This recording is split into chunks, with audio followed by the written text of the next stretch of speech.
தோல்வியை அடுத்து புதிய அரசு அமைப்பதற்கு ஏதுவாக மத்திய அமைச்சரவை குழு இன்று கூடி 15வது மக்களவையை கலைப்பதற்கான தீர்மானத்தை நிறைவேற்ற உள்ளதாக அதிகாரப்பூர்வ தகவல் வெளியாகியுள்ளன.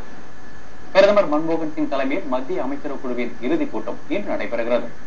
இந்த கூட்டத்தில் 15வது மக்களவையை கலைப்பதற்கான தீர்மானத்தை மத்திய உள்துறை அமைச்சரான சுஷில்குமார் ஷிண்டே முன்மொழிவார் என்றும், இந்த கூட்டத்தை தொடர்ந்து குடியரசுத் தலைவர் பிரணாப் முகர்ஜியை சந்தித்து அமைச்சரவை குழுவின் பரிந்துரையை பிரதமர் மன்மோகன் சிங்கும் நாடாளுமன்ற விவகாரத்துறை அமைச்சர் கமல்நாத்தும் வழங்குவார்கள் என்றும் தெரிகிறது.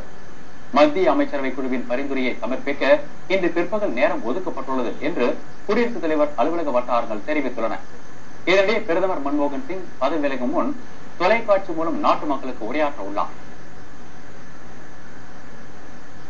மக்களவை தேர்தலில் பாஜக அமோக வெற்றி பெற்றதன் மூலம் இந்தியா வெற்றி பெற்றுவிட்டதாக நரேந்திர மோடி கருத்து தெரிவித்துள்ளார். வதோதரா தொகுதியில் வெற்றி பெற்றதை தொடர்ந்து அவர் வெற்றி உரையாற்றினார்.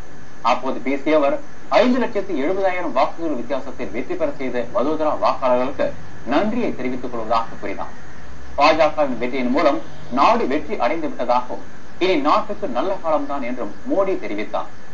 சமூகத்தில் உள்ள அனைத்து தரப்பு மக்களின் முன்னேற்றத்திற்காகவும் புதிய பாஜக அரசு பாடுபடும் என்றும் மோடி உறுதியளித்தார். மேலும் இந்தியாவை வல்லரசாக 10 ஆண்டுகள் போதும் எனவும் அவர் குறிப்பிட்டார். மக்களவையுடன் சேர்த்து 5 மாநிலங்களில் நடைபெற்ற சட்டப்பேரவை தேர்தல்களில் தெலுங்கானாவில் தெலுங்கானா ராஷ்டிரிய சமிதியும், ஆந்திராவில் தெலுங்கு தேசமும் ஆட்சி அமைக்கின்றன. தெலுங்கானா மாநிலம் பிரிக்கப்பட்ட போதும் ஒன்றுபட்ட ஆந்திராவுக்கே தேர்தல் நடத்தப்பட்டது.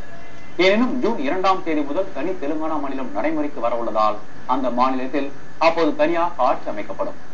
அதன்படி தெலுங்கானாவில் மொத்தமுள்ள 119 தொகுதிகளில் இது